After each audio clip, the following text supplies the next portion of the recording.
vous, pas comme vous, mieux que vous. Ah oui. Tout père et tout mère respectable ne veut de ses enfants que le fait qu'ils soient meilleurs que lui. Ou alors il y a un problème dans la paternité. Vous avez déjà vu un père qui regarde son fils et une mère qui regarde son fils ou sa fille et dit « Sois plus bête que moi.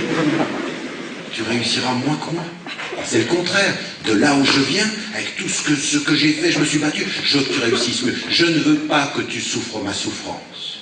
Je ne veux pas que tu viennes et que tu revives ce que j'ai vécu. Tout père et toute mère veut pour l'enfant mieux que ce qu'il a vécu.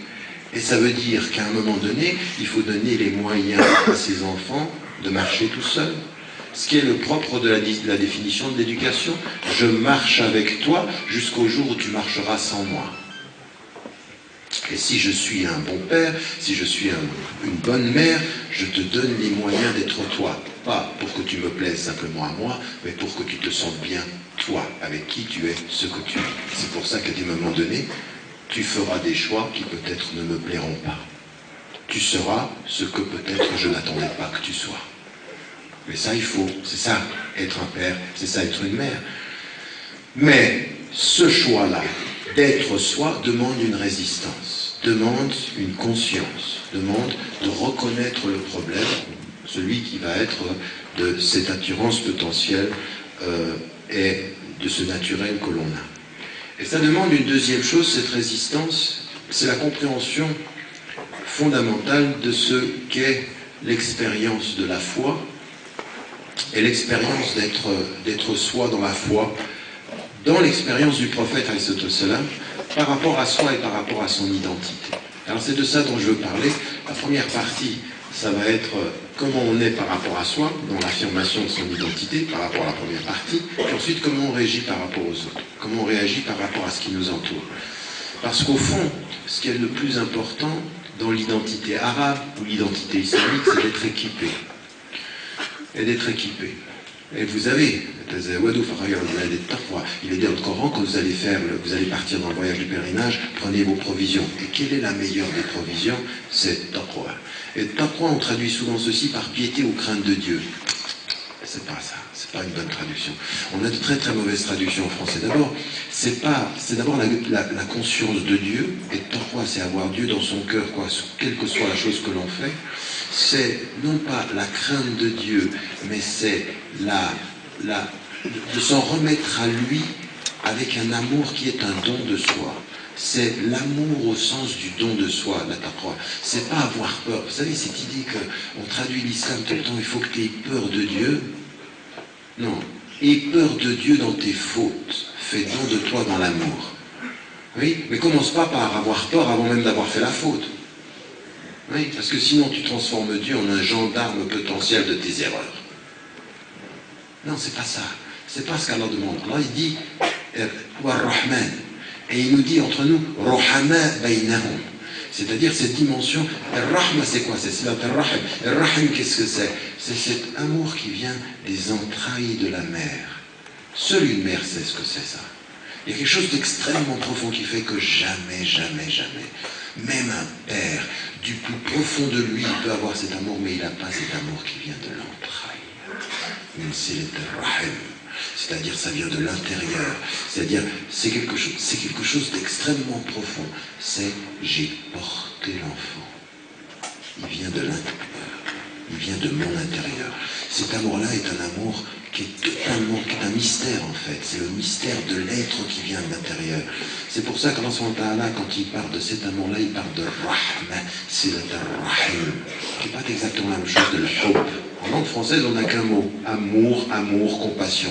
Non, la langue arabe est plus riche que la langue française sur la traduction des relations d'amour, des différents types d'amour. Et Rahma, c'est pas le Hub. C'est pas la même chose. Et Allah ou Ar-Rahman, j'entendais récemment un chef des États-Unis qui disait une chose qui était tout à fait. Vous savez que quand on dit Ar-Rahman, Rahmatullah, elle est pour les croyants, pour les gens de bien, comme pour les gens qui font des erreurs, même pour les kuffars. Allah, il est Rahim, même avec eux. Il essaye il les rappelle à lui, donc il essaye de se rappeler à eux, même dans leurs erreurs, même dans leurs négations. Allah subhanahu wa ta'ala, il dira jamais que Inna Allah la yuhibbul kafirin. C'est pas pareil. Il est Rahman avec eux, mais il n'est pas dans le hub. Vous voyez cette différence d'amour. Et donc nous, ce qui est important dans notre dimension, dans toute cette dimension de la relation avec Allah subhanahu wa ta'ala, c'est cette compréhension de ce rapport avec lui, de cette dimension, de cette relation avec lui, qui est une relation de verticalité et d'intériorité. Comment cette spiritualité, elle va jouer avec nous, comment la dimension de Ar-Rahma, la dimension de Al-Hub, la dimension de cette relation à Dieu va s'inscrire dans notre quotidien, et comment cette relation avec cette identité-là va s'inscrire.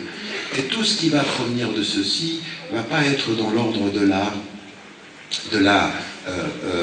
peur. Donc la première façon d'être équipé avec le taqwa, c'est une certaine façon d'être avec un certain nombre de principes dont on va parler maintenant.